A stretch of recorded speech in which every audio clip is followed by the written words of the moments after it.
Morning, everybody. Now we are discussing about the chapter 2 of civics of class 8th. The topic is ideals of our constitution. First, here constitution is a very important document for the democracy. संविधान जो है लोकतंत्र देशों के लिए बहुत महत्वपूर्ण होता है. Constitution is a books of rules and regulation according to which the country run. संविधान एक नियम कानून की किताब होती है जिसके आधार पर देश चलता है. Constitution also contains the national goal which from the foundation of the country. जो संविधान होता है, संविधान कहीं ना कहीं अपने आप में देश का राष्ट्रीय उद्देश्यों को समाहित किया होता है और वो एक देश की आधारशिला होती है. अब आते हैं द कॉन्स्टिट्यूशन ऑफ इंडिया. बता रहे the constitution was drafted by the constituent assembly of India on 26 नवंबर 1949. भारतीय संविधान सभा ने भारतीय संविधान को 26 नवंबर 1949 को अडॉप्ट किया. हाउएवर, हालांकि it came into effect on, ये प्रभावित हुआ भारत में ऑन 26 जनवरी 1950, 26 जनवरी 1950 को. A day selected for the historical significance, जिसका कि एक अपना भारत के इतिहास में महत्वपूर्ण स्थान है, जिसको हम लोग रिपब्लिक डे के रूप में मनाते हैं. At the Lahore session of the Congress के लाहौर सेशन में, जो कि हेल्ड इन दिसंबर 1929 में हुआ था लाहौर में session. It was decided that, उसमें यह निर्णय किया गया था 26 January would be celebrated as the day of Purna Swaraj, जिसमें कि 26 जनवरी को पूर्ण स्वराज की बात कही गई थी. और या इसको एक नाम और भी दिया गया था, कंप्लीट इंडिपेंडेंस. कब? मतलब 26 जनवरी को ये हुआ था 1929 में लाहौर का सेशन में कांग्रेस के. So when India became independent, 26 January was the chosen as the day to the declare the India as a republic. उस समय तो भारत जो है आज़ाद नहीं हो पाया था, लेकिन जब भारत आज़ाद हुआ तो भारतीयों के माइंड में 26 जनवरी का दिन याद था. इसीलिए हम लोग 26 जनवरी को ही अपना रिपब्लिक डे मनाते हैं, क्योंकि इसका शुरुआत जो है लाहौर सेशन में कांग्रेस के 1929 में ही कंप्लीट इंडिपेंडेंस या पूर्ण स्वराज की बात कही गई थी. तो वही दिन जो है हमारे रिपब्लिक डे के यादगार के रूप में आज भी मनाते हैं. करें फीचर्स ऑफ इंडियन कॉन्स्टिट्यूशन, बहुत इंपॉर्टेंट पॉइंट है. देखिए कह रहे हैं कि जो है Indian constitution is the largest written constitution of the world. भारतीय संविधान जो है दुनिया का सबसे बड़ा लिखित संविधान है और इसके कई फीचर्स होते हैं. पहली बात तो लॉन्गेस्ट रिटन है और डिटेल्ड कॉन्स्टिट्यूशन वर्ल्ड का है. और इसके अलावा जो है इसमें जो है कई फीचर्स को इंक्लूड किया गया है. नंबर 1 देखते हैं, the fundamental rights and the federal form of government. ये दो फीचर्स जो हैं हमने यूएसए के कॉन्स्टिट्यूशन से अडॉप्ट किए हैं, मतलब यूएसए के संविधान से लिए हैं. इसके अलावा parliamentary system of government and single citizenship were adopted from the constitution of UK. और सिंगल पार्लियामेंट्री मतलब एक संसदीय प्रणाली और मतलब जो है नागरिकता का जो हमारा कानून है, सिंगल नागरिकता, मतलब एक प्रकार की एक ही नागरिकता जो होती है, ये हमने इंग्लैंड के कॉन्स्टिट्यूशन से अडॉप्ट की है. Number 3, directive principles of state policy, जो है नीति निर्देशक तत्व जो है राज्य के नीति निर्देशक तत्व के बारे, इसको हमने जो है आयरलैंड के कॉन्स्टिट्यूशन से लिया है. इसके अलावा 5 ईयर प्लान्स और फंडामेंटल ड्यूटीज़, ये जो फीचर्स हैं इसको हमने यूएसएसआर यानी सोवियत रूस के संविधान से लिया गया है. फिर से एक बार देख लेते हैं इसको, इम्पोर्टेंट फीचर्स को. देखिए जो हमारे फंडामेंटल राइट्स, इसको मूलभूत अधिकार करते हैं, या फेडरल फॉर्म ऑफ गवर्नमेंट जो है ये हमने यूएसए से लिया है. पार्लियामेंट्री सिस्टम और सिंगल सिटीजनशिप जो है हमने इंग्लैंड के संविधान से लिया है। Directive principles of state policy, नीति निर्देशक तत्व जो है राज्यों के, इसको हमने जो है आयरलैंड के कॉन्स्टिट्यूशन लिया है। 5 ईयर प्लान और फंडामेंटल ड्यूटी जो है हमने इसको रूस के संविधान से लिया है। फॉर्मर मतलब यूएसएसआर पर फॉर्मर रूस। और ये ऐसे मतलब जो है कई फीचर्स, इसके अलावा भी कई फीचर्स है जिसको हम लोग डिस्कस करेंगे। अब आते हैं, our constitution was drafted in the 1949 and since then several change had taken place in our country. हमारे संविधान ने मतलब जो है इसके ड्राफ्टिंग का काम जो है 1949 में कर लिया था। उसके बाद भी इसमें कई चेंजेस हुए हैं या कई बदलाव हुए हैं। Thus it is essential to make the modification in the constitution according to changing the condition. तो इस प्रकार आप देख सकते हैं कि हमारे संविधान में सुधार या मॉडिफिकेशन हो सकता है according to time. These modifications are made through the procedure of the called amendment। देखिए, संविधान में जो मॉडिफिकेशन या बदलाव होता है ये हमारे देश की संसद कर सकती है या करती है, और इसके लिए एक प्रक्रिया होती है जिसको हम लोग अमेंडमेंट कहते हैं। AMEND amendment. अमेंडमेंट में लोकसभा और राज्यसभा के मेंबर्स जो हैं चाहते हैं किसी बिंदु को चेंज करना, तो वो संविधान के उस बिंदु को चेंज कर सकते हैं। A amendment can be defined a change in the provision of the constitution through an act. और भाई देखिए, जैसे कि जो भी बदलाव है उसको जो है एक्ट के थ्रू जो है कानून बना करके उस पुराने कानून को ख़त्म किया जा सकता है। Amendments have to be passed by the both house of the parliament. Amendment को पास होने के लिए संसद के दोनों सदन, लोकसभा और राज्यसभा, दोनों में पास होना जरूरी है। उसके बाद it may be send to the approval for president. इसके बाद वो प्रेसिडेंट के पास अप्रूवल या साइन होने के लिए आता है। When our constitution was adopted, जब हमारा संविधान बना था, इट हैज़ 395 आर्टिकल। उस समय इसमें 395 आर्टिकल, इसके अलावा 8 शेड्यूल्स थे,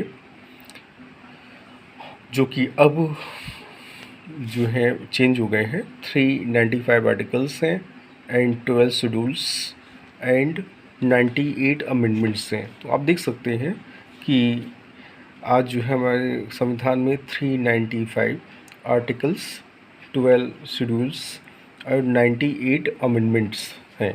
अमेंडमेंट है सुधार। तो इतने बार हमारे 98 टाइम हमारे कॉन्स्टिट्यूशन में सुधार हो चुका है। तो देखिए, इससे क्या होता है कि कॉन्स्टिट्यूशन डायनेमिक होता है, क्योंकि according to time and needs, समय के हिसाब से और ज़रूरत के हिसाब से संविधान में परिवर्तन होना ज़रूरी भी होता है।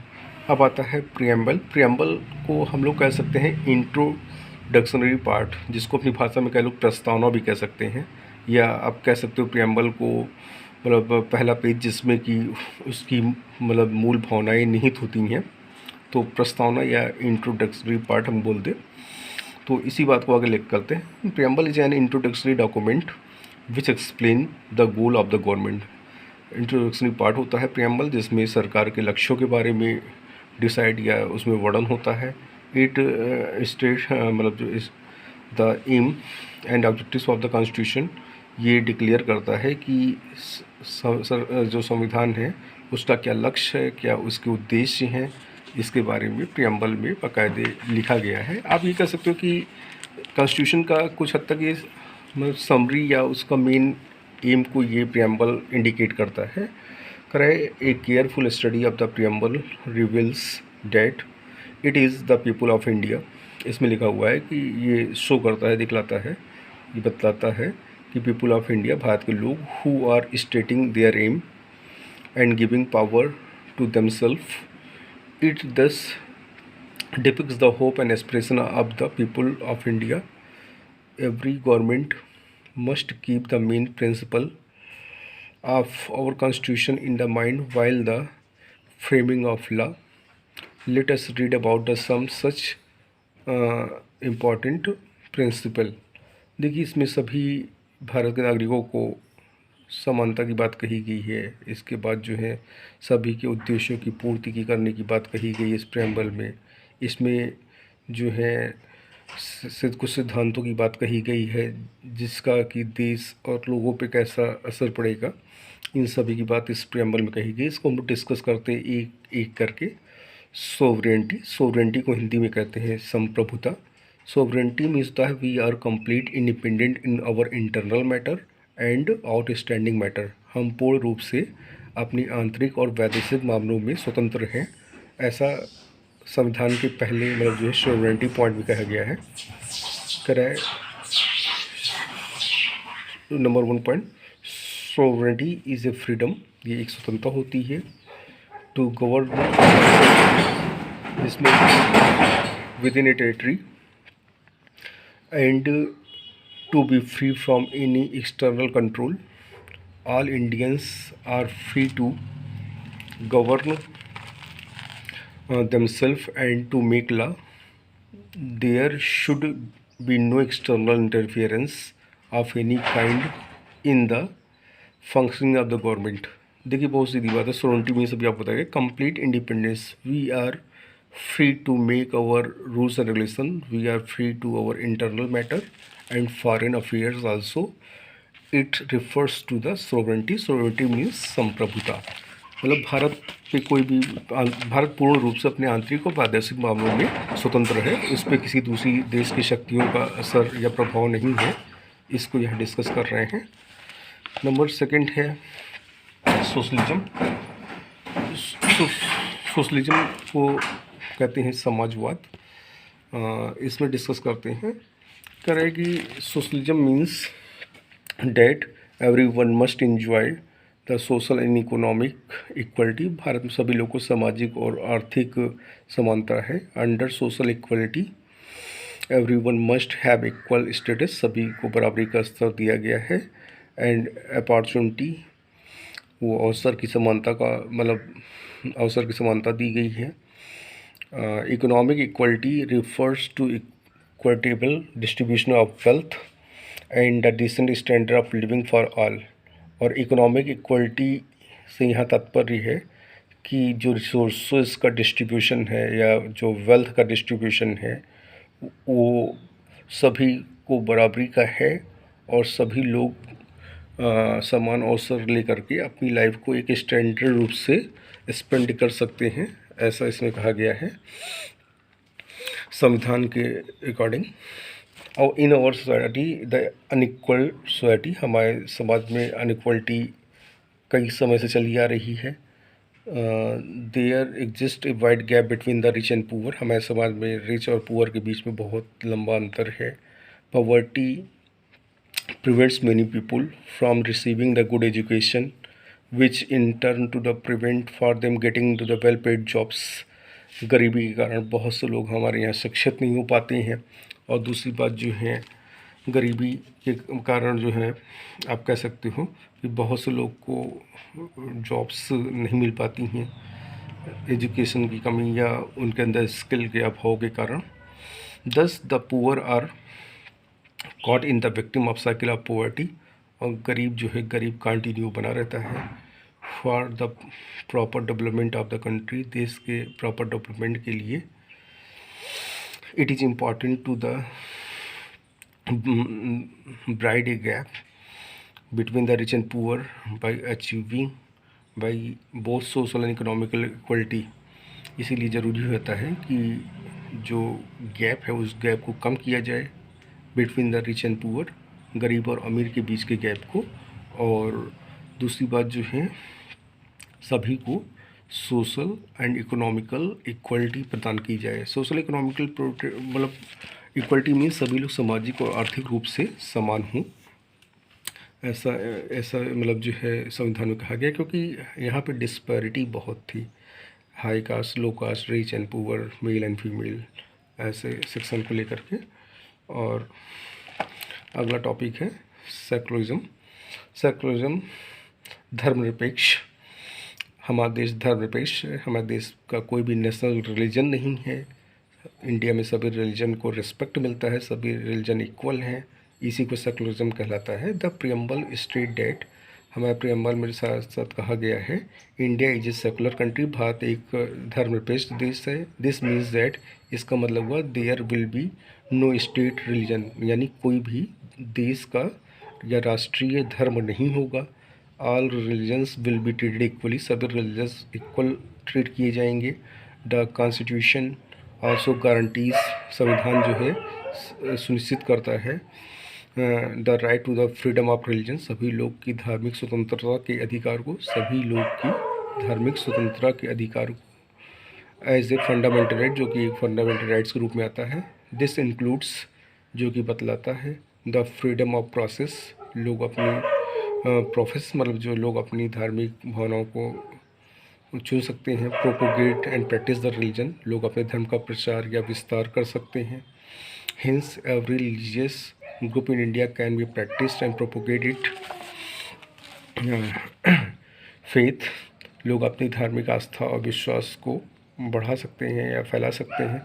The government has the duty, सरकार की जिम्मेदारी है, to protect the life liberty and property of the all citizen, सरकार मतलब जो सुरक्षा प्रदान करे लोगों के जीवन की, स्वतंत्रता की और उनकी संपत्ति की, विदाउट एनी डिस्क्रिमिनेशन, बिना किसी भेदभाव के, चाहे वो belongs to the any caste और religion. And so yes, it is a basic duty to protect the all the religious group in India. It is a duty of the government. अगला topic हम लोग लेते हैं democracy.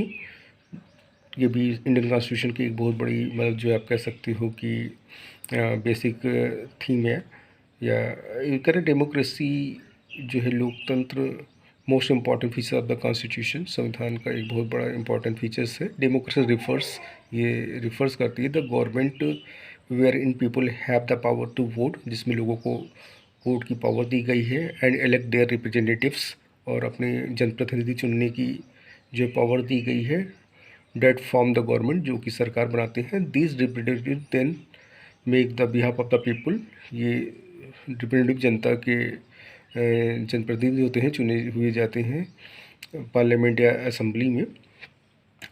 In India citizen who are 18 years and above have right to vote, जो लोग भारत में 18 साल या इससे अधिक के लोग हैं, भारत के नागरिक हैं, उन्हें वोट देने का अधिकार है। This process is known as universal adult franchises, इसको हम लोग यूनिवर्सल एडल्ट फ्रेंचाइजीज कहते हैं।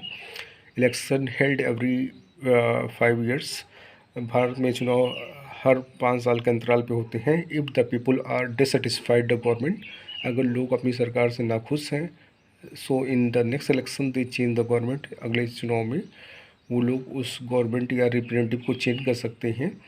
तो इस तरह से ये देख सकते हैं कि democracy is a very important form of government in which the power consist in the hand of common people. और इस क्लिप का आखिरी जो है हम लोग मतलब जो है पॉइंट देखते हैं, फेडरलिज्म। फेडरलिज्म माना होता है कि power distribution between the two governments. अपने हिंद से मान लें कि स्टेट, एक गवर्नमेंट स्टेट गवर्नमेंट है और दूसरी सेंट्रल गवर्नमेंट है, तो फेडरलिज्म में मतलब जो है पावर डिस्ट्रीब्यूशन होता है। तो India has a federal form of government, Bharat federal form of government है। दिस मीन्स दैट, जिसका मतलब है our country is govern at the 2 level, हमारी सरकार जो है 2 लेवल से गवर्न होती है। नंबर 1 सेंट्रल गवर्नमेंट, जो कि पूरे देश को कंट्रोल करती है, एंड स्टेट गवर्नमेंट, जो पर्टिकुलर हर स्टेट में एक गवर्नमेंट होती है। The president is the constitutional head of the country, जो राष्ट्रपति होता है वो संवैधानिक उच्च पद पर आसीन होता है। The prime minister heads of the government at the central and the parliament that makes law and country, और जो प्रधानमंत्री होता है वो केंद्र सरकार का उच्चस्थ जनता द्वारा चुना गया अधिकारी होता है, और जो पार्लियामेंट में बैठता है, और पार्लियामेंट में बैठ के वो देश को चलाता है और संविधान को अकॉर्डिंग चलता है, और नीड्स पड़ने पे अमेंडमेंट के थ्रू वो जो है संविधान को अमेंड भी कर सकता है। तो आप देख सकते हैं कि एक एक्टिव पावर, एक नॉमिनल पावर। नॉमिनल पावर जो है वो तो प्रेसिडेंट के हाथ में होती है, लेकिन जो एक्टिव पावर होती है वो देश में प्रधानमंत्री के पास होती है। बिल्कुल similar at the state, the governor is the national nominal head of the state. जो गवर्नर राज्यपाल होता है वो नॉमिनल हेड होता है किसी भी राज्य का। और वाइल द चीफ मिनिस्टर, जो चीफ मिनिस्टर या मुख्यमंत्री होता है, हेड्स ऑफ द गवर्नमेंट, बिल्कुल वो प्राइम मिनिस्टर जैसा ही पद उसका होता है, लेकिन वो स्टेट का होता है। द विधानसभा और the state list make the law for the state. Vidhansabha या जो नेशनल, वो आप कह सकते हो लेजिस्लेटिव असेंबली जो होती है, वो राज्य के लिए नियम कानून बनाती है। The power and function of the centre and state governments have been clearly defined. यहाँ पे दोनों गवर्नमेंट की जो शक्तियाँ हैं वो बाकायदे बटी हुई हैं। राज्य से रिलेटेड मैटर को राज्य सरकार हैंडल करेगी, सेंटर से रिलेटेड मैटर को मतलब जो है यूनियन गवर्नमेंट हैंडल करेगी। और एक तीसरी ग्रुप होता है जिसको कनकरेंट लिस्ट कहते हैं, जिसमें दोनों मिल कर के काम करेंगे, state government and central government, जिसको कनकरेंट लिस्ट में कुछ सब्जेक्ट्स आते हैं। अगर इसमें कोई विवाद होता है तो सेंट्रल गवर्नमेंट्स के आदेश को स्टेट गवर्नमेंट को फॉलो करना पड़ता है। तो इस तरह से आप देख सकते हैं कि हमने इस क्लिप में कई इम्पोर्टेंट बिंदुओं को टच किया है। अगला चैप्टर अगले क्लिप में डिस्कस करेंगे। Okay, that's all.